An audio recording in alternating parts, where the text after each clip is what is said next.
자, 여러분 안녕하세요. 지구과학 시간입니다. 이제 다시 온라인 시간이 시작이 되었죠? 우리 지난주 학교에서 뭐 했었죠? 기억날까요? 그쵸? 우리 투모로우라는 영화 봤었어요. 그죠? 그래서 지금 배우고 있는 것들이 대기대순환의 흐름에 의해서 해양이 움직이고, 그리고 극지역에서는 찬물과 빙하가 어는 것으로 인해서 밀도가 커졌죠. 그래서 침강이 시작되면서 심층순환이 일어나고 있어요. 그래서 심층순환과 표층순환이 하나의 거대한 벨트처럼 연결되어 있다라는 걸 공부를 하고, 지난주에는 투모로우라는 영화를 보고 이런 기후변화로 인해서 순환계에 영향을 미치게 되면은 결국에 인간이 그 영향을 고스란히 받는다라는 걸 우리가 지금 학습하고 있어요. 그쵸?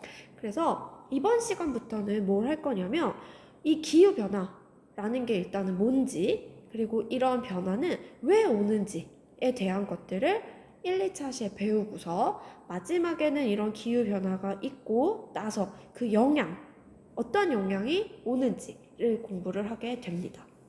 그래서 계속 앞에서부터 계속 연결되고 있는 내용들이기 때문에 앞에 내용들이 조금 정리가 안 돼 있으면 갑자기 이런 걸 왜 배우지? 라는 생각이 들 수 있어요, 여러분. 그러니까 앞에 내용들이 아직 정리가 안 된 친구들이 있다면 조금 복습을 하고 온라인 때 그런 것들 조금 학습을 조금 채우고서 계속 따라오면 좋을 것 같아요. 알겠죠? 그리고 이 부분은 이제 학교에서 다시 우리 광고지, 기후변화 광고지 만든다라고 했어요. 그러니까 이 내용들을 좀 잘 알고 있어야겠죠? 네. 그래서 이제 시작을 해볼게요. 자, 우선 지금 기후라는 기후라는 의미를 먼저 좀 파악해보고 들어갈게요. 자, 기후라는 거 우리가 많이 쓰는 단어긴 한데 정확한 의미를 좀 짚고 넘어갈게요. 자, 기후라는 거는 장기간 동안 나타나는 대기의 상태를 의미해요. 네, 이 종만 끝나고 다시 할게요.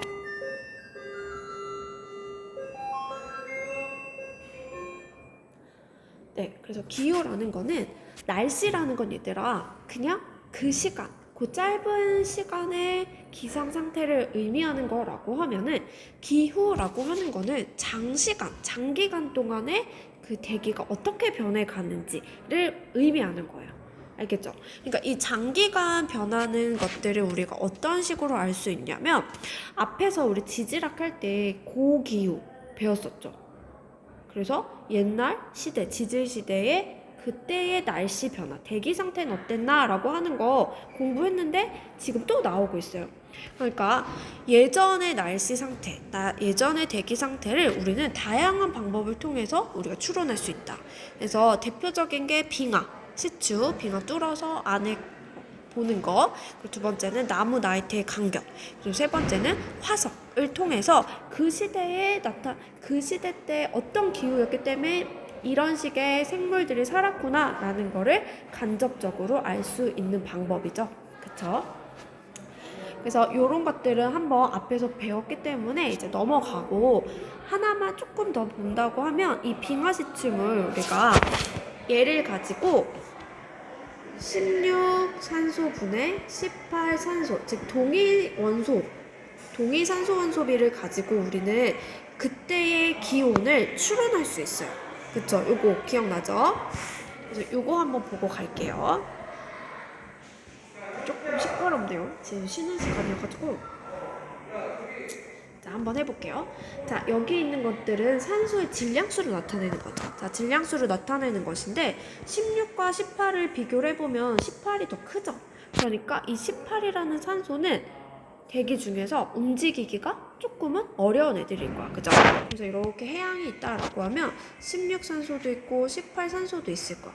그런데 기온이 높은 대기 상태라고 하면 물들이 증발을 하니까 16산소, 18산소 모두 다 대기 중으로 올라올 거예요. 그죠? 그럼 대기 중에서는 올라온 물들이 구름을 형성하고 결국엔 비나 눈이 내려서 다시 바다로 들어갈 거야. 그런데 이제 여기 이렇게 고緯도에는 비나 눈이 이렇게 내려서 쌓이게 된 빙하층에 요것들이 해양에서 증발해서 오는 것들이 다시 쌓이게 될 거야. 그러면 여기에 있는 빙하를 조금 꺼내서 산소 동위 원소비를 측정을 해보면 당연히 기온이 높을 때는 18산소 동위원소비가 많이 증발이 됐기 때문에 많이 쌓였겠죠. 그래서 우리는 빙하 속에서 18산소 동위원소비가 높다라고 하면은 그때 기온은 높았겠구나 라는 걸 추론할 수 있다라는 거죠. 반대로 기온이 높을 때는 증발을 많이 하기 때문에 이 비가 어떻게 될까요? 비가 줄어들겠죠. 그래서 기온이 높아진다, 높은 상태였다 라고 하면은 바다에서는 동위원소비가 낮고 빙하 속에서는 동위원소비가 높다라는 것으로 간접적으로 알 수 있다. 이게 바로 고기후 상태를 알아내기 위한 빙하 시추물의 방법이다. 요거는 이제 가끔 시험에 나오니까 한번 알아둘게요. 자, 그럼 요거 한번 채워볼게요, 얘들아. 자, 대기 중에 이산화탄소와 메테인의 양이 많았던 시기 한번 볼까? 이산화탄소와 메테인이 높았던 요런 피크 시절을 보게 되면은 똑같이 온도도 어땠던 거야? 온도도 높았던 거구나 라는 걸 알 수 있죠. 그래서 이산화탄소와 메테인의 양이 많았던 시기의 기온은 높을 것이다. 그러니까 대기 중으로 이런 애들이 많아지면은 태양 복사 에너지를 많이 흡수하기 때문에 기온이 올라간다라는 사실을 알 수 있어요. 자, 그 연구 방법은 뭐를 통해 알았냐면 방금 전에 설명했던 이 빙하 시추물로 알 수 있어요. 산소 동위 원소 비율이 낮을수록 기온은 어떻다? 낮을 것이다. 만약에 얘가 높다면 기온도 높을 것이다.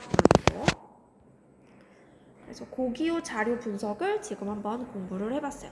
자, 그럼 이제 두 번째로 기후 변화의 원인에 대해서 이제 공부를 해볼 텐데, 요거는 필기를 한번 해볼게요. 같이 페이지에다가.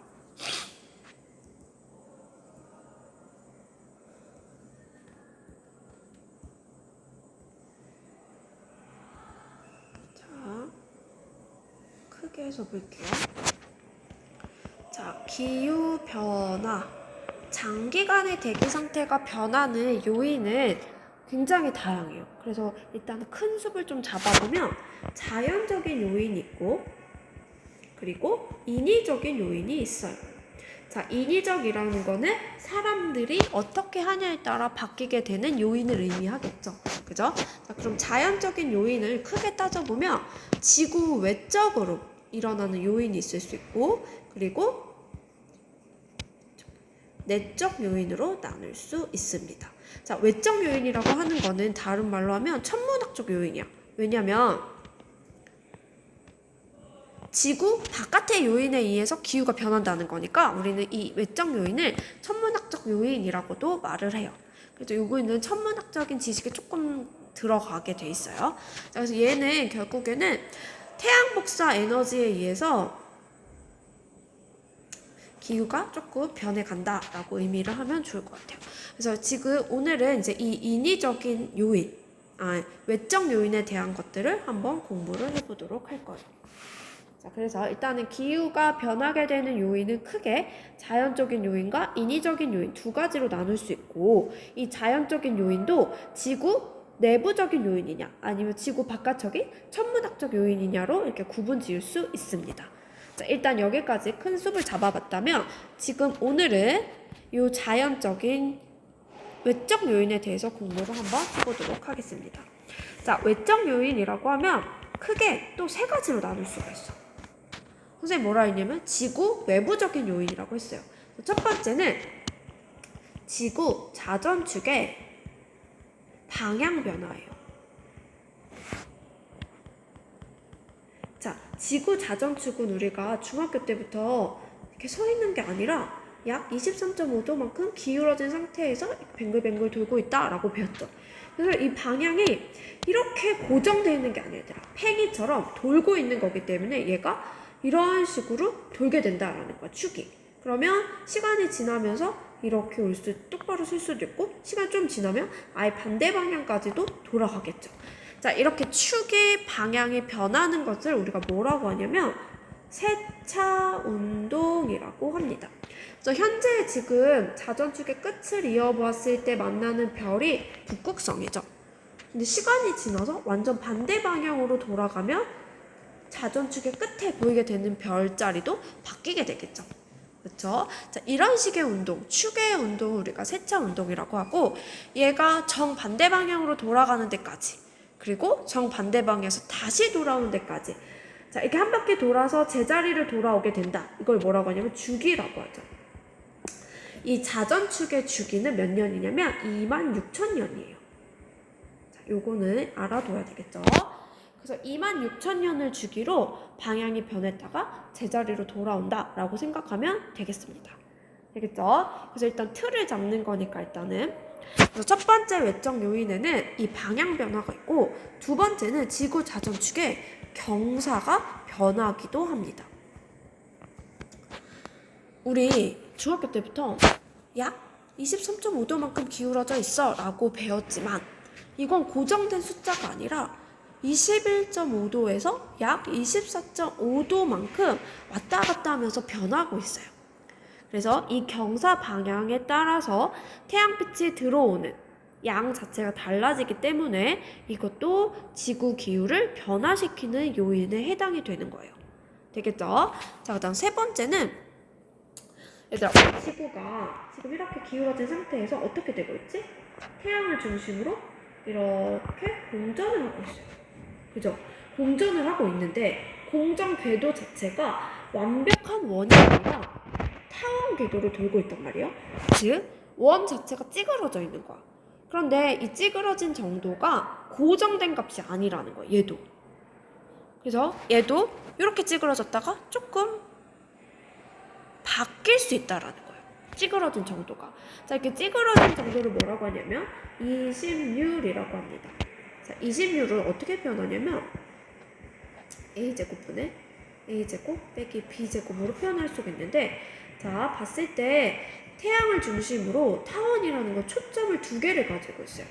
자, 초점 중에 하나에 태양이 위치를 하게 되는데, 자, 태양을 기준으로 우리는 이 장반경을 우리는 A라고 해요. 그리고 요 짧죠? 단반경을 B라고 합니다. 그래서 A분의 B의 비율을 우리가 20율이라고 하는데, 이 20율이 고정된 값이 아니라는 거죠. 그래서 세 번째는 지구 공전궤도 20율에 따라서 태양으로부터 이 거리가 변하기 때문에 지구 기후를 바꿀 수 있는 요인에 해당된다라는 거예요. 바로 이 세 가지가 기후를 변화시키는 그 자연적 요인에서도 지구 외부적인 천문학적인 요인에 해당이 됩니다. 되겠죠? 자, 그래서 일단은 우리가 틀을 잡으면, 자, 지구 기후, 대기 상태가 장기간에 의해서 고정된 게 아니라 계속적으로 변하더라. 그런데 이 변화시키는 요인을 인간에 의한 인위적인 요인이 있고, 그리고 인간이 미치는 자연적으로도 바뀌게 되는 자연적 요인이 있는데, 이 자연적인 요인에서도 지구 내부적인 요인이냐, 바깥쪽 천문학적인 요인이냐에 따라서 두 가지로 나눌 수 있더라. 그런데 이 외적 요인은 크게 세 가지, 지구 자전축의 방향과 경사, 그리고 공전궤도 20율에 따라서 태양 복사 에너지가 다 들어오는 양에 따라서 기후를 변화시킬 수 있다라고 정리를 해두면 되겠습니다. 될까요? 자, 일단 여기까지 필기를 해두고, 자, 그럼 오늘 첫 번째부터 한번 해보도록 할게요. 자, 1번 추가를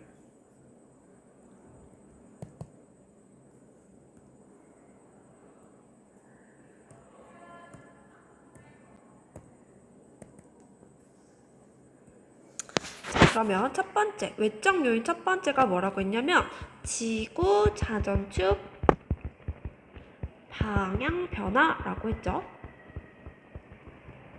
자, 방향이 변한다, 팽이처럼 운동한다, 이거 뭐라고 했어요? 세차 운동이라고 했죠. 자, 얘를 공부를 할 때는 현재에 비해서 자전축의 경사가 반대로 바뀌었을 때 어떻게 되는지 그 변화를 보면 되는 거야. 알겠지, 얘들아? 그러면은 그림을 그려볼게요. 자, 일단은 지금 공전 궤도가 타원 궤도를 돌고 있어요. 자, 타원 궤도에서 지금 여기, 자, 타원이라는 거는 우리가 원은 얘들아 중심 이렇게 하나지. 그치? 근데 타원은 장반경과 단반경이 있기 때문에 중심을 두 개를 찍을 수 있어요. 자, 이것을 뭐라고 하냐면 초점이라고 해. 그래서 초점 1, 초점 2가 있는데 타원 궤도에서 초점 둘 중에 하나에 태양이 이렇게 위치하고 있다라고 생각을 하면 돼요. 알겠죠? 그래서 이렇게 태양이 위치를 하고 있고 그 주위를 이렇게 지구가 왔다 갔다 돌고 있다라는 거예요. 이렇게 도는 거예요. 반시계 방향으로. 자, 그러면 항상 자전축과 적도와의 관계는 얘들아 90도의 관계를 이루고 있죠. 그러니까 자전축이 이렇게 있다라고 하면은 적도는 우리가 어떻게 표현할 수 있는 거야? 이렇게 90도의 관계로 표현할 수 있는 거겠죠. 알겠죠? 그러면 적도를 기준으로 어떻게 되는 거야? 적도를 기준으로 위쪽이 북반구가 되고 적도를 기준으로 밑에가 남반구가 되겠죠. 자, 그러면 선생님이 이거 항상 얘기했어. 태양빛은 항상 지구와의 거리가 멀기 때문에 어떻게 들어온다? 평행하게 들어온다 라고 했어요. 자, 여기도 똑같이 평행하게 들어갈 거야. 자, 그럼 보세요. 지금 1번 A 위치, B 위치라고 해볼게. 지구가 A 위치에 있을 때는 태양빛이 어떻게 들어오고 있지, 얘들아? 거의 적도 위쪽으로만 빛이 들어오고 있단 말이야. 태양 복사 에너지가. 맞아요? 그러면은 전 지구적으로 똑같은 열 에너지가 들어온다라고 했을 때 거의 대부분이 북반구에 치우쳐서 들어오고 있기 때문에 북반구 A 위치에 있을 때 북반구는 여름이라는 계절이 되는 것이고 남반구는 반대로 태양 복사 에너지가 많이 들어오지 못하죠. 그러니까 뭐가 되는 걸까? 그치, 겨울이라는 계절 변화가 생기게 되는 거야. 이해될까요? 자, 반대로 얘가 이제 공전을 해서 B의 위치에 왔어요. 자, B의 위치에 왔을 때 똑같이 태양 복사 에너지가 직진으로 들어와요. 자, 직진으로 들어오는데 이번에는 어디에 치우쳐 들어오냐면 적도 밑으로 들어오는 거야. 즉 대부분의 태양 복사 에너지가 남반구로 치우쳐진다는 거야. 아, 그러면 북반구는 계절이 뭐겠다? 겨울이고 남반구는 여름이라는 계절 변화를 보인다라는 거죠. 이해될까요? 자, 그러면 이제 정리를 해볼게요. 자, 태양으로부터 지금 멀리 떨어져 있죠. 멀리 떨어져 있어요. 자, 이렇게 태양으로부터 먼 지점 우리가 뭐라고 하냐면 멀 원을 써서 원일점. 자, 그래서 현재는 이거 현재예요. 자, 현재 원일점에 위치할 때 지구가 원일점에 있다면 북반구는 무슨 계절이다? 여름이다 라는 거예요. 자, 현재 태양으로부터 가까워요. 자, 태양으로부터 가까운 점을 가까울 근 써서 근일점이라고 합니다. 자, 근일점에서는 북반구 계절보다 겨울이다. 그래서 태양으로부터 먼 지점을 지날 때는 여름이야. 근데 생각해보세요. 태양으로부터 멀죠. 그러니까 거리가 멀기 때문에 더운데 너무 덥지 않고 어떻게 해야 되는 거야? 조금은 열을 식히면서 들어온다라는 거죠. 요거 잘 보세요. 이제 앞으로 어떻게 되는지 변화를 볼 거야. 근데 지금 B에 있을 때는 가까워. 북반구는 겨울이야. 근데 태양으로부터 가까워. 그러니까 조금은 기온이 높은 겨울이 된다라는 거죠. 이해돼요? 자, 이게 바로 현재의 상황이에요. 그래서 현재는 원일점인데 우리가 북반구에 위치했기 때문에 북반구 기준으로 한번 보세요. 자, 태양으로부터 먼 원일점일 때 북반구는 여름이고 태양으로부터 가까운 근일점일 때 북반구는 겨울이다. 됐죠? 근데 이게 고정된 값이 아니라는 거죠. 어떻게 된다? 세차 운동한다. 몇 년마다? 26,000년을 주기로 세차 운동한다는 거야. 그러면 여기에 절반이 얘들아 13,000년이 됐을 때를 한번 생각을 해볼게요. 자, 13,000년이 지났어. 현재에서 13,000년 후를 생각을 해보면 어떻게 될까? 절반이 지났으니까 자전축의 현재와는 정반대겠죠. 그럼 똑같이 자, 이때 20율은 일정하다라고 일단은 생각을 해볼게요. 가정을 해볼게요. 자, 태양이 여기에 있어요. 자, 똑같이 궤도 똑같고 지구의 위치만 그려볼게요. 자, 세차 운동을 했기 때문에 13,000년 후에는 이렇게 자전축이 반대 방향으로 바뀌겠죠. 그래서 이렇게 돌고 있는 거예요. 자, 그러면 자전축의 90도 관계인 적도를 표현을 해볼게요. 적도를 이렇게 표현을 해보면 90도, 90도. 자, 태양빛은 어떻게 들어온다? 평행하게 들어온다. 평행하게 들어온다. 그죠? 자, 그러면 똑같이 이제 A 프라임 지역이라고 하고 여기를 B 프라임 위치라고 한번 잡아볼게요. 자, 아까 여기 태양으로부터 멀죠? 태양으로부터 머니까 얘는 무슨 점이야? 원일점이 되겠죠. 얘는 태양으로부터 어때요? 가깝죠? 근일점에 해당되겠죠. 자, 13,000년이라는 이제 시간이 지나서 자전축이 정반대가 됐어요, 얘들아. 그럼 지금 어떻게 되고 있지? 태양빛이 남반구에 치우쳐서 들어오네? 아까는 어디였어? 북반구에 치우쳐서 들어왔죠. 그치? 그러니까 A 프라임 위치에서 북반구는 태양빛을 많이 못 받기 때문에 계절상으로 말하면 겨울이 된다라는 거죠. 반면에 남반구는 태양빛이 많이 들어오니까 더운 여름이 되는 거야. 어때? 계절이 어떻게 됐지? 여름에서 겨울로 바뀌었네요. 자, 또 근일점 해볼게요. 자, 똑같이 북반구로 지금 이번에는 태양빛이 많이 들어오고 있단 말이야. 그럼 북반구는 계절상 여름이 되겠죠. 반면에 남반구는 겨울이 되겠죠. 아까 뭐였지? 겨울이었지. 현재 뭐야? 여름이 됐다. 아, 이렇게 세차 운동을 하기 때문에 그 절반인 주기가 됐을 때는 자전축의 방향이 정반대가 되고 계절도 정반대가 되는구나 라는 걸 알 수가 있어요. 이해됐죠? 자, 근데 여기서 또 하나만 더 체크를 해볼게요. 자, 보면 지금 원일점이란 말이야. 태양이 멀어요. 그런데 겨울이야. 북반구죠. 그럼 어떨까? 태양빛을 거리가 머니까 들어오는 양이 조금 거리가 머니까 덜 들어오게 되겠죠. 그치? 그러니까 겨울은 겨울이지만 더 추운 겨울이라고. 아, 온도가 더 내려갔다라는 거야. 아까는 어땠지? 태양이랑 가까웠단 말이야. 그러니까 아까는 겨울이었지만 온도가 높은 겨울이었어. 근데 지금 거리가 멀기 때문에 들어오는 양도 중간에 들어오다 열들이 사라질 수 있잖아. 그치? 그러니까 들어오는 열 자체가 적어지니까 온도가 낮다라는 거예요. 자, 반대로 여름일 때 생각을 해볼게. 자, 지금 여름은 태양이랑 멀기 때문에 그렇게 더운 여름 아니에요. 그런데 태양이랑 너무 가까워졌어. 그럼 어떻게 해? 열이 더 많이 들어올 것 같아. 더 온도가 높은 여름이라고. 이해될까요? 그러면 여름과 겨울의 차이를 뭐라고 하지? 연교차라고. 델타 T를 우리는 연교차라고 하는데 이 연교차가 어떻게 되는가? 평소 여름보다 더 높아졌고 평소 겨울 온도보다 더 낮아졌어. 변화가 더 커진 거죠. 그래서 연교차는 증가했다라고 볼 수 있는 거예요. 아, 이렇게 세차 운동으로 13,000년이 지나게 되면 연교차는 증가하는구나 알 수 있어요. 될까요? 자, 그래서 첫 번째 지구 자전축 방향 변화인 세차 운동에 대해서 공부를 했어요. 자, 그러면 앞에 프린트 돌아가서 요거까지 정리를 해보고 오늘은 여기까지 하고 다음 시간에 이제 경사랑 이심률 변화 나가보도록 할게요. 자, 기후변화 요인을 보면은 첫 번째 외적 요인을 뭐라고 했냐면 천문학적 요인. 그래서 얘에 의해서 태양 복사 에너지 양의 차이로 인해서 기후변화가 일어난다라고 얘기했었죠. 그래서 그 첫 번째가 바로 이 방향 변화예요.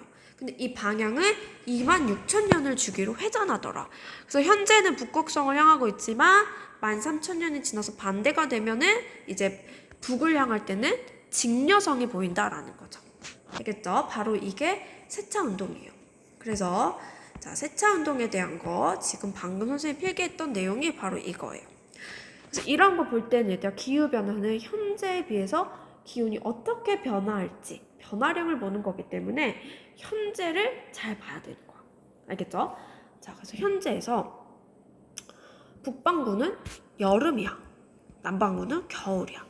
자, 현재 북반구가 여름일 때 태양의 거리가 먼 원일점에 해당된다. 그리고 북반구가 겨울이 될 때는 태양과 가까운 어디에 해당된다? 근일점에 해당된다. 이랬을 때 현재와 정반대인 13,000년이 지나게 되면은 자전축의 방향이 반대로 바뀌는 거죠. 그러니까 계절이 반대로 바뀌는 거야. 이해되죠? 자, 그럼 요거 한번 채워볼게요. 자, 북반구 기준으로 했을 때 여름은 어디에 해당된다? 현재는 원일점에 해당된다. 겨울은 어디에 해당된다? 근일점에 해당된다. 근데 세차운동으로 13,000년이 지나게 되면 정반대로 바뀌죠? 그러니까 여기는 근일점, 얘는 원일점으로 바뀔 거야. 일단 남반구는 북반구의 반대라고 생각해주면 되겠죠? 왜냐하면 태양 복사 에너지 100이 들어온다라고 했을 때 여기에 80이 들어오고 여기 20으로 나뉘어지는 거니까 여기가 하나가 많이 들었으면 하나는 당연히 적게 들었다라고 생각할 수 있어요. 그죠? 그래서 현재에서 13,000년이 지나게 됐을 때의 그 변화량을 보면 여름은 어때? 멀었다가 가까워지니까 기온은 당연히 상승을 할 거고 겨울 입장에서 보면 멀었다 가까워졌어. 그러니까 가까웠다 멀어지니까 당연히 하강을 하게 되겠죠. 그러니까 기온의 연교차는 상승한다 라고 앞에서 필기했어요. 그럼 반대로 남반구는 어떻게 될까? 하강하겠죠. 그래서 지금 첫 번째 기후변화 요인 세차운동에 대한 거 공부했어요.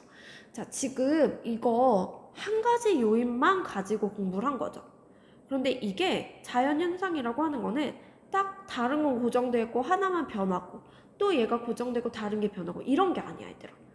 그러니까 이제 뒤로 갈수록 얘네 모든 요인들이 합쳐져서 물어볼 수 있어요.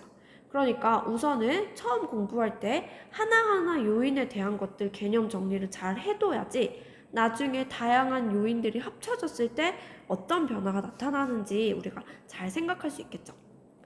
됐죠? 그래서 오늘은 딱 하나 세차 운동에 대한 것만 공부를 했기 때문에 잘 정리를 해두고 2차 시대 경사 변화와 이심률의 변화 공부하도록 할게요. 자, 오늘은 여기까지 할게요.